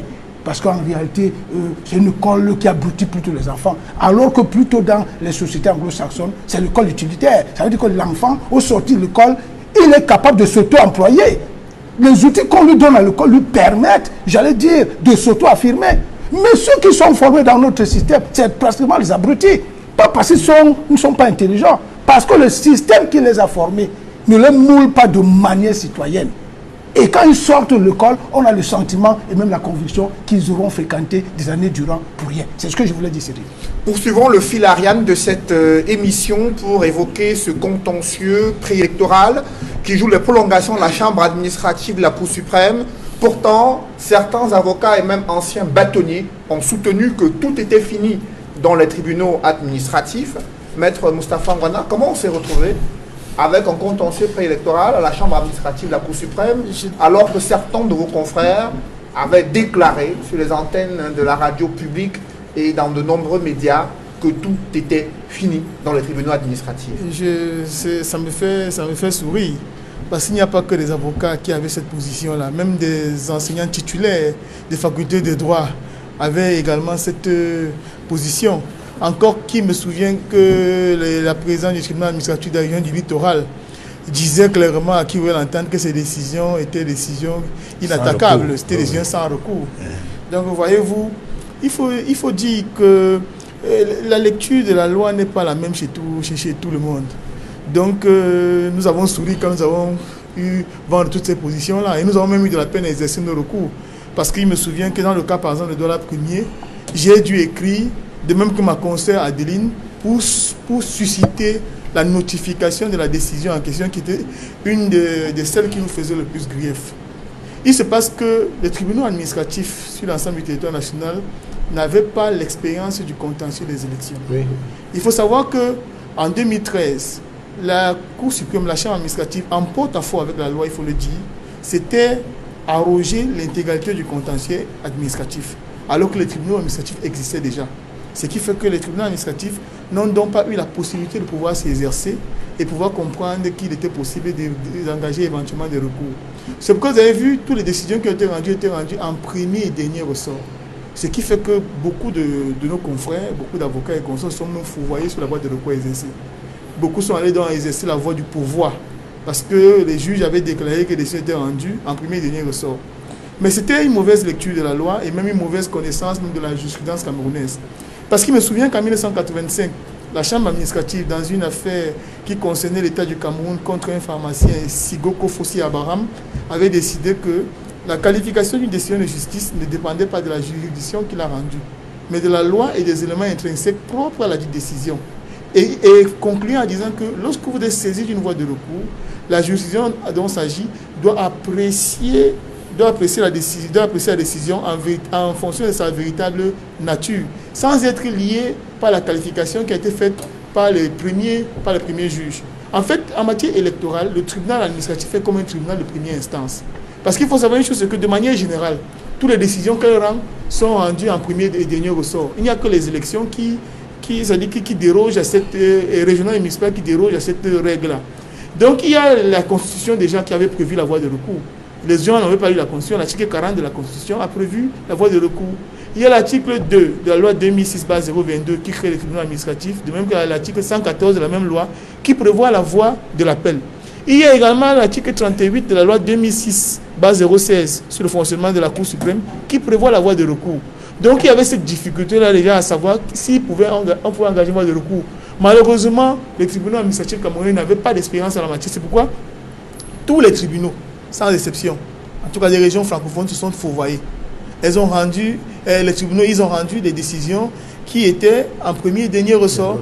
Mais ayant une certaine expérience et ne nous en étant pas à la seule lecture des décisions, nous avons avec perspicacité exploré les différents textes que j'ai envisagés et même la jurisprudence pour pouvoir engager la voie de recours idoine. Donc nous avons engagé la voie de recours idoine pour pouvoir qui était celle de l'appel. Et il faut également dire qu'il est important dans un système comme le nôtre que le contentieux ne se limite pas seulement au tribunal administratif. Ce serait même un non-sens parce qu'il faut qu'il y ait unité de jurisprudence. Parce que vous voyez, on a 10 tribunaux administratifs. Si chacun a une position, par exemple, sur une question de droit, cela représente un danger. Parce que la jurisprudence doit avoir un minimum de concordance. En fait, sur une question de droit, il faut que les tribunaux aient une position qui se rapproche. Ouais. Et sur la question particulière qui nous avait amené, nous, à Douala Premier, on reprochait à notre liste, par exemple, d'avoir d'anciens militants du RDPC. En fait, on nous reprochait la transhumance politique. Pourtant, le tribunal administratif du littoral, le même jour, s'agissant de la commune de Mombo, avait rendu une décision dans laquelle elle rejetait le recours que le RDPC avait introduit pour obtenir l'annulation la disqualification d'une liste. On était donc surpris que le même tribunal rend une décision contradictoire. Je vous prends un autre exemple dans le Contraire. contraire, Ouais. une décision contraire.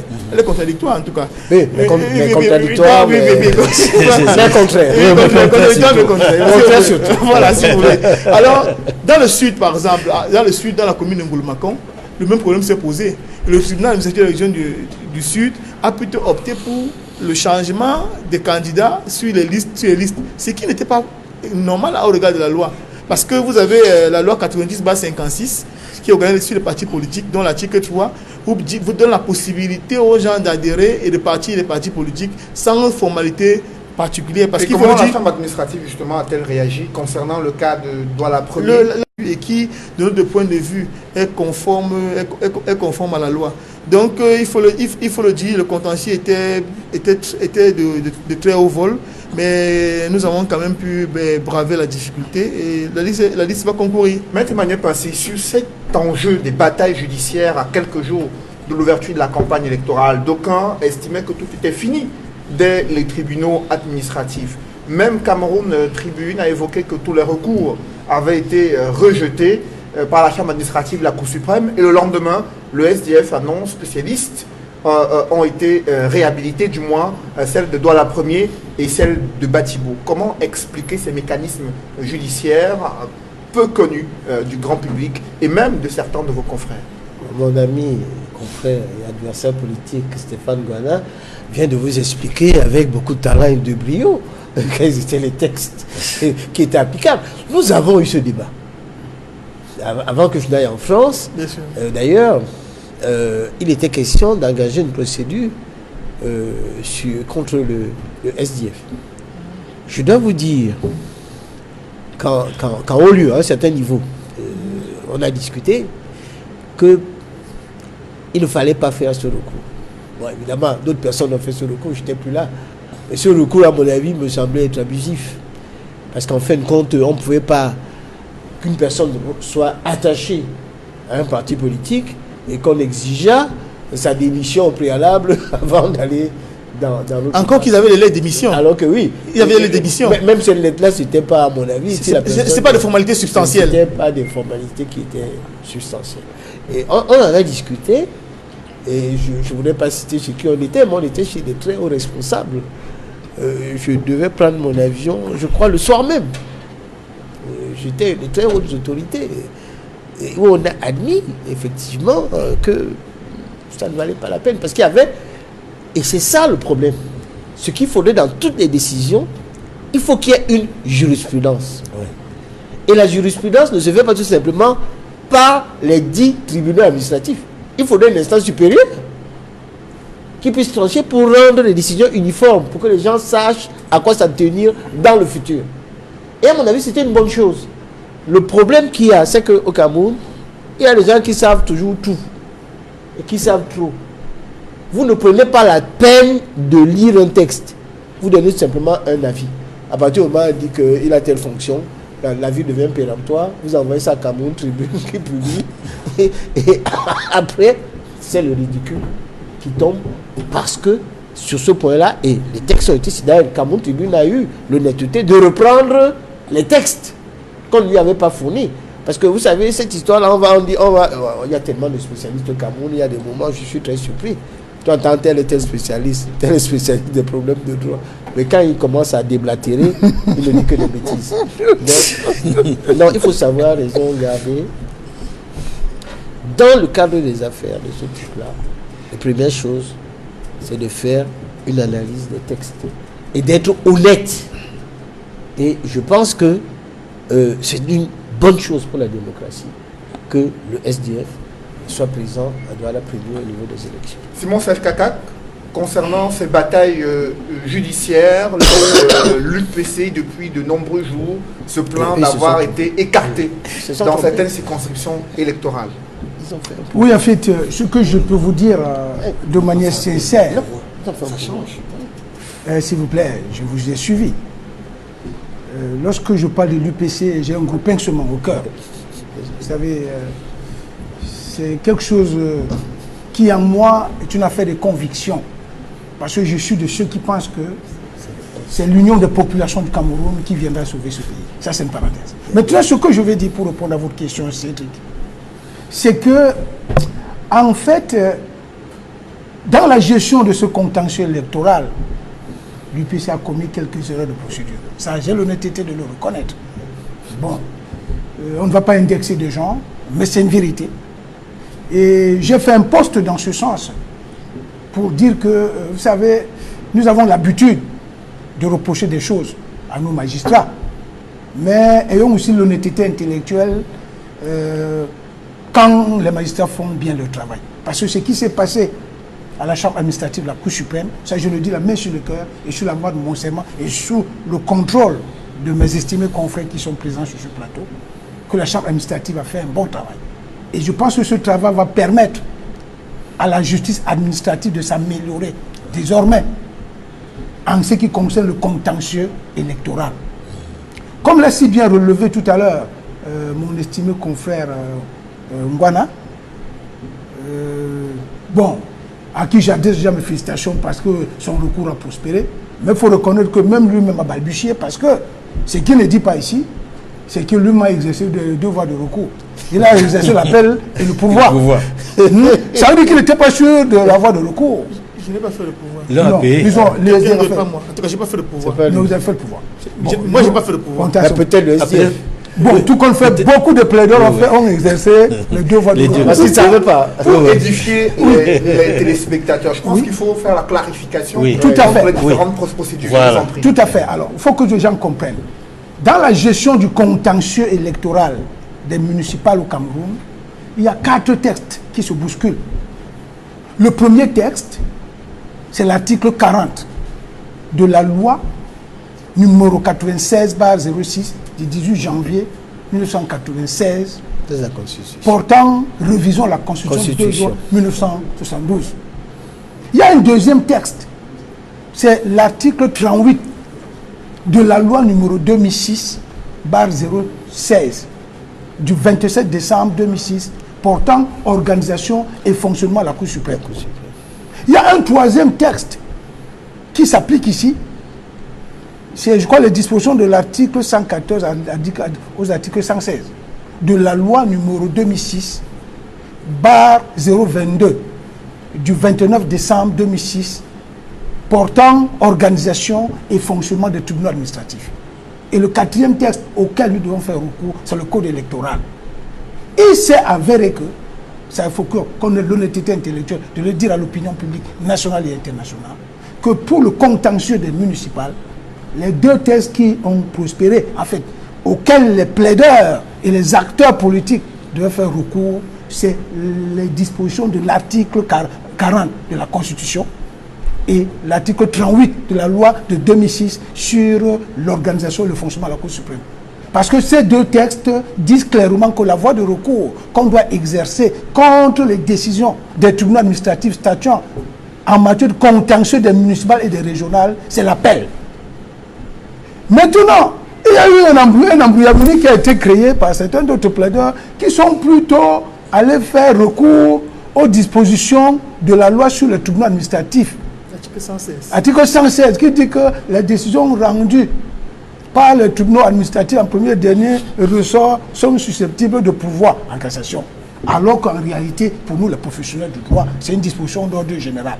Donc c'est pour dire ceci, la décision qui a été prise, les décisions qui ont été rendues, la position qui a été adoptée par la Chambre administrative de la Cour suprême, statuant en formation des sections réunies, et a apporté une clarification à ce débat. Et je pense que désormais, parce que ce qui est sûr, on était là, dans le contentieux préélectoral. Il y aura certainement un contentieux post-électoral. Il faut que les plaideurs que nous sommes et les acteurs politiques qui iront là-bas avec leur recours s'approprient désormais cette position qui devient désormais une jurisprudence. Alors, au moment où ce contentieux préélectoral se déroule à la Chambre administrative de la Cour suprême, il y a le ministre de l'administration territoriale, Paul Atangandi, qui a annoncé que le gouvernement va sortir ses muscles contre les partis politiques qui boycottent les élections législatives et municipales. Maître Christophe Landon, le ministre de l'administration territoriale, estime que c'est un comportement anti-républicain et anticonstitutionnel et qui est contre le développement. Il s'adresse ainsi à ceux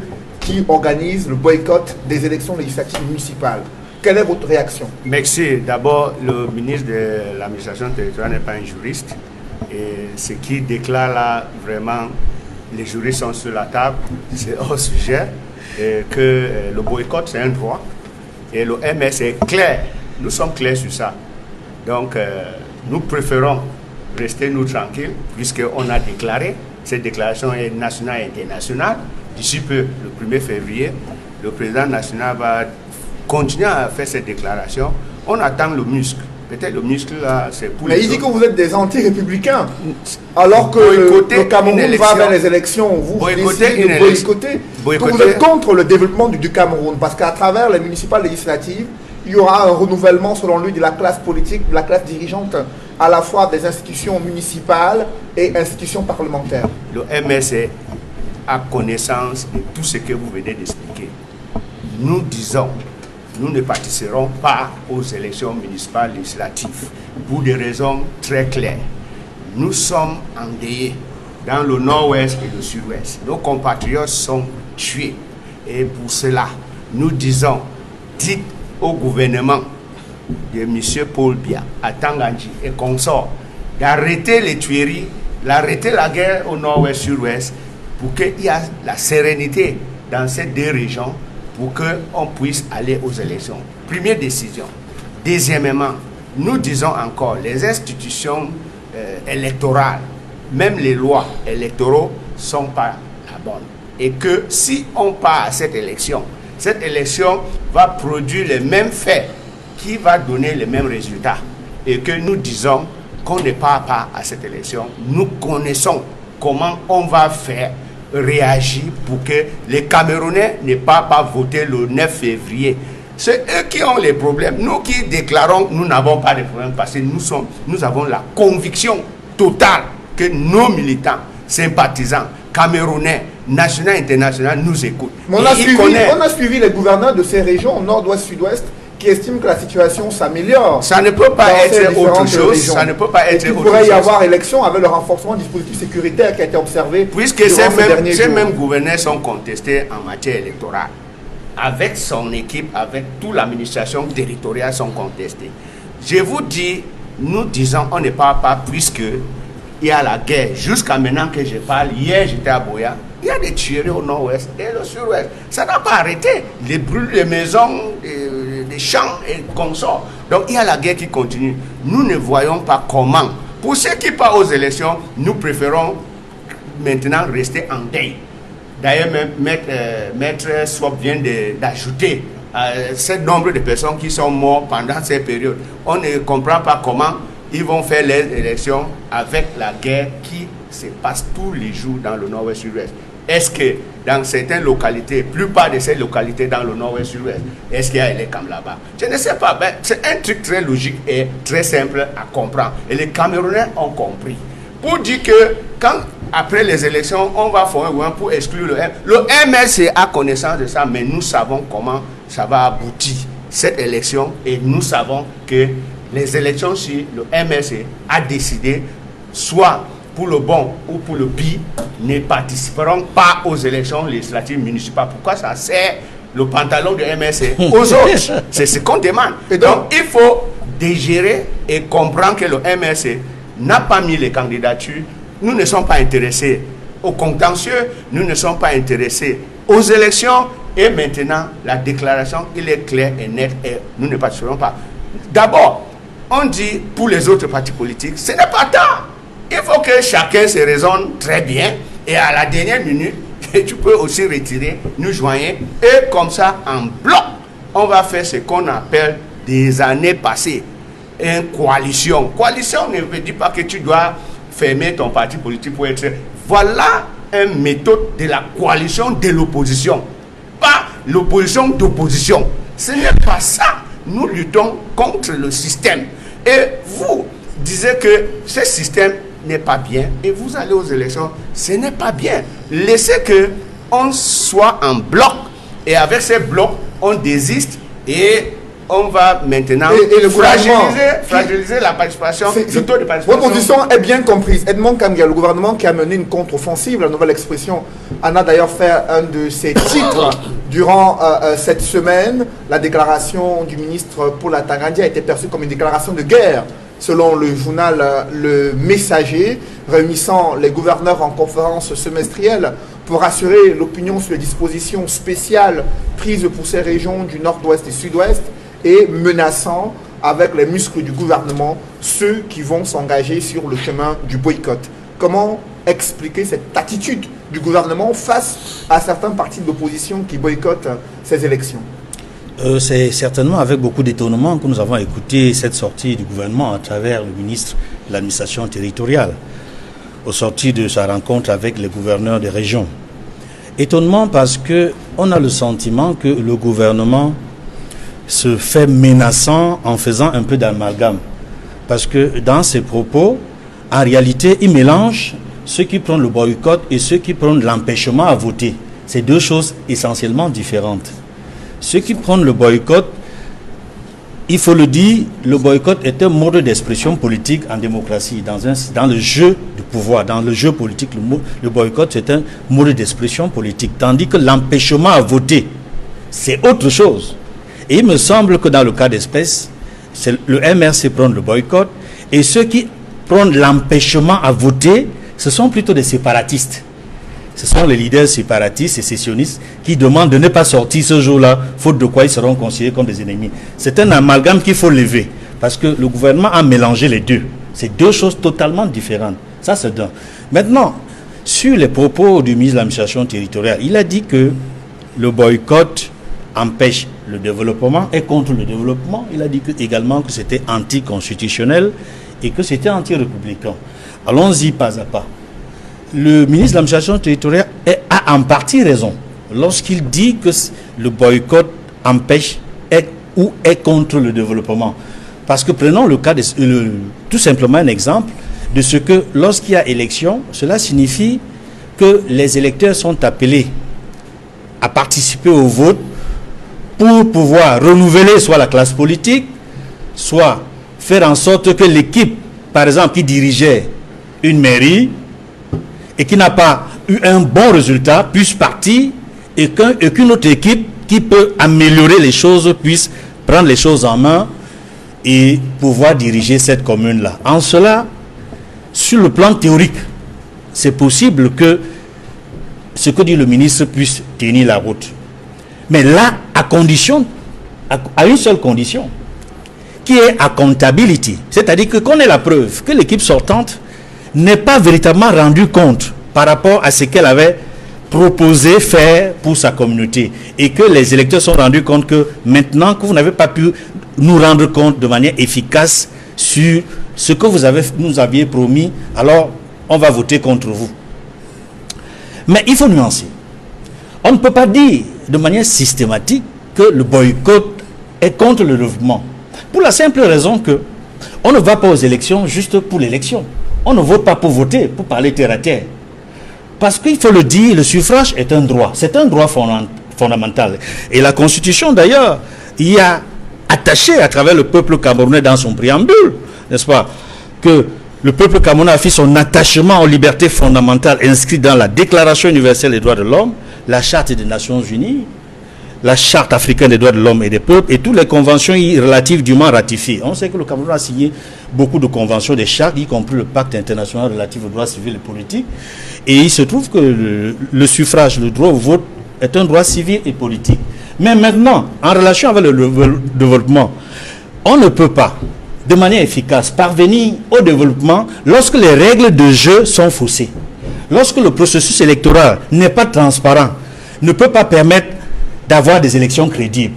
Si on va aux élections en sachant d'avance que les règles de jeu sont faussées et que le processus électoral n'est pas transparent, de manière à ce que les élections libres, régulières et transparentes et démocratiques puissent aboutir à des résultats justes et crédibles, cela ne sert à rien du tout. Parce que tant qu'on n'a pas des élections dans un processus électoral transparent pour produire des vrais résultats d'une équipe, par exemple, si c'est une présidentielle, d'un président légitimement élu, véritablement élu, par exemple des législatives, dans le cas où on produirait des députés qui sont véritablement élus, ou alors dans le cas des municipales où on aurait une véritable équipe qui est sortie, c'est-à-dire qu'il y a l'aboutissement d'un processus électoral clair et transparent, cela ne sert à rien. Justement, et l'enjeu de ça, c'est par rapport au développement. L'enjeu de ces élections également, c'est la mise en place de la décentralisation à travers le nouveau code des collectivités territoriales décentralisées. Et le sous-secrétaire d'État américain a également réagi en charge des affaires africaines, Tibor Nash, avec vous, Maître Emmanuel Pincy, qui estime que le dialogue national a été un pas positif. Mais ce qui compte, c'est la mise en œuvre des décisions. Ce que veulent le plus les populations du nord-ouest et sud-ouest, c'est une décentralisation authentique, s'exprime ainsi Tibor Nash, et non une décentralisation avec juste des mots sur les papiers et des beaux discours. Comment comprendre cette position du sous-secrétaire d'État américain en charge des affaires africaines sur la question de la décentralisation authentique et non de beaux discours et des écrits sur du papier? Oui, avant d'abord de parler du sous-secrétaire d'État américain, j'aimerais apporter un petit correctif par rapport aux déclarations du MRC. Le MRC est dans l'incapacité absolue de se présenter aux élections du fait de sa défaillance dans la capacité de présenter des listes électorales. Ils ont été défaillants. Ça veut dire qu'ils ne peuvent plus le faire. Ils avaient des délais, il fallait consigner les sommes. Kamto a voulu réunir un comité théodule avec un triumvir à Yaoundé. Et après, tous ceux qui avaient fait des efforts pour donner de l'argent ont été déçus. On a eu des pleurs ici avec celui qui devait être, qui disait qu'il serait maire. C'est Saint-Germain. À la 5e. On a eu Maître Ndoki qui a disparu de la circulation. Il y a eu d'autres qui sont en train de chercher leur argent. On est dans un système où je comprends très bien, mon confrère, vous êtes perdu. Alors, quand vous êtes perdu, vous commencez à ce moment-là parce que vous avez un déséquilibre hormonal, hein, et puis vous n'avez plus toute votre tête, vous commencez à dire n'importe quoi. Vous ne pouvez pas vous-même vous présenter. Et ce que vous faites, vous voulez faire campagne pour demander aux gens, hein, à l'ESDF et d'autres partis politiques qui librement ont cotisé, de ne pas aller voter. C'est leur problème. Ils savent qu'eux-mêmes, ils ne peuvent plus être candidats. Ils savent qu'ils n'auront pas de conseillers municipaux, qu'ils n'auront pas de députés, que leurs candidats, ils n'auront pas de candidats du MRC aux élections futures, que quand aussi se présente, c'est peut-être en 2032, qu'entre-temps, leur parti est mort. Or, vous ne pouvez pas entraîner tous les autres partis démocratiquement élus, ou bien qui veulent être élus, dans votre suicide, parce que vous vous êtes fait harakiri. C'est ça le véritable problème et l'enjeu. C'est que la liberté de vote, oui, vous devez aller voter et vous devez vous exprimer. La deuxième défaillance qui me paraît excessivement grave, j'allais dire fautive, c'est tout simplement que lorsque vous vous exprimez, mais pour les élections municipales, c'est celui qui est élu, pour vous que vous avez élu, qui va, par rapport à l'offre politique qu'elle a eu à faire, qui va faire ce qu'il veut. Or, qu'est-ce qu'eux disent? Toutes les raisons qu'ils ont données sont fausses. Ils vous disent, il faut pas aller aux élections parce que il y a encore la guerre dans le Nozo. Mais le problème du Nozo se passait déjà en octobre 2018, quand Kamto s'est présenté. Or, son échec, avec 14%, c'est-à-dire 2,8 sur 20, c'est la note, hein, 14% aux élections, c'est 2,8 sur 20. Cette notation-là entraîne que vous ne redoublez pas, puisque nous avons parlé de l'école. On vous rétrograde en classe, en classe inférieure pour refaire vos études. C'est pour ça que Kamto lui-même a trouvé que il ne peut même pas se présenter en 2025, il faut qu'il attende en 2032, le temps d'apprendre la politique pour savoir comment elle se passe et de permettre à d'autres partis, parce que j'espère qu'il y aura d'autres partis politiques, il y aura des élus, et à ce moment-là, ça va se passer. Et autre chose encore que je voulais vous dire, à supposer qu'il n'y ait pas des élections quelque part au niveau municipal, qui va se charger des municipalités? C'est l'administration. C'est incroyable. Vous êtes en train de fustiger l'administration. Vous dites, n'allez pas, et ne pensez pas que s'il n'y a pas d'élus, le Cameroun ne va pas fonctionner. Alors c'est bien. Il y aura l'administration qui va fonctionner. Donc nous disons, et le ministre de l'administration territoriale, parce que comment ils vont faire? Ils vont se déployer. Vous savez, c'est un parti de marcheurs. Parce qu'ils n'ont pas encore commencé, parce que la dernière fois qu'ils ont marché, on les a tapés un peu sur la tête. Ils ont compris au bout de 9 mois de prison qu'il ne faut pas recommencer. Comment vont-ils faire? À moins d'avoir des médias qui vont donner la possibilité de venir pendant les élections, parce que, attention, c'est réglementé. Alors qu'il y a des élections, il faut réglementer les partis politiques qui passent dans les médias. Ce sont les partis politiques qui concourent. Vous allez donc prendre un parti politique qui ne se présente pas et vous allez donner la tribu, souvent même en faisant venir d'autres personnes. Le ministre a dit qu'il représente à peine 0,0075% de cette menace de boycott. Alors pourquoi en faire grand cas? Comme le ministre l'a fait dans ses propos, s'il estime que la menace est négligeable concernant ce boycott-là. Prévenir vaut mieux que guérir. Dans ce cas, donc, avançons donc dans cette émission. Le ministre a bien fait de dire aux Camerounais que ceux qui venaient faire le désordre en faisant campagne pour le boycott, pour empêcher aux Camerounais d'aller exercer leurs droits constitutionnels, aura à faire. Cette position a été bien comprise. Permettez à d'autres de pouvoir dire un mot. J'aimerais qu'on puisse avancer d'abord sur ces propos de Tibor Nash. J'ai oublié pour Tibor Nash. Je voulais dire pour Tibor Nash. Votre temps pour réagir. Pour Tibor Nash, pour dire un seul mot. Je vous en prie. Par rapport à la réception qu'il a eu avec Kamto, vous voyez qu'il a donné tort. Le gouvernement par rapport au dialogue national a été efficace. Alors, et on est content qu'il ait rétabli les choses. Décentralisation authentique et non une décentralisation juste avec des écrits sur le papier et des beaux discours, avec des Camerounais qui sont de plus en plus tentés par la séparation, mais ce n'est pas la position officielle des États-Unis qui souhaitent un Cameroun avec deux systèmes. En un mot. Oui, en un mot, vraiment, mais je ne peux ne pas dire un mot sur le ministre Tangandi. J'ai le sentiment qu'il est rémunéré pour faire la publicité du MNC.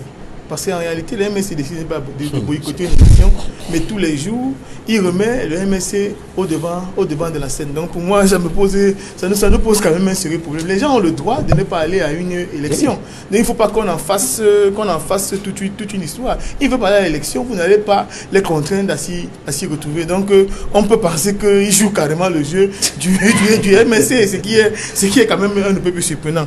Maintenant, s'agissant de l'éducation de Tibor Nash, je dois vous dire une chose, c'est que malheureusement, la réponse qui nous semble satisfaisante pour le règlement de la crise anglophone, ce n'est pas nécessairement la décentralisation.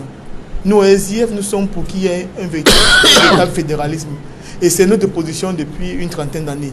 Maintenant, on ne va pas cracher sur les avancées, parce qu'avec un système comme celui qui est le nôtre, il faut être dans les institutions pour y apprendre, mais il faut également être dans les institutions pour permettre à la nation de pouvoir avancer. Aujourd'hui, par exemple, il y a le maire de la ville qui est une possibilité, par exemple, que l'opposition pourrait reprendre pour montrer sa capacité à la gouvernance. Donc, ce sont des choses sur lesquelles il faut absolument chercher. Merci, messieurs, c'est bien compris. C'est la fin de cette émission. Merci à vous, Maître Moustapha Ngwana, Maître Simon CHK4 et Maître Christopher Dorme d'être venus sur ce plateau. Merci également à vous, Maître Emmanuel Pincy et l'éditorialiste de La Nouvelle Expression, consultant ce droit de réponse, Edmond Kamgia. Mesdames, messieurs, c'est la fin de cette émission. Merci d'avoir suivi et merci de rester sur Equinox Télévision.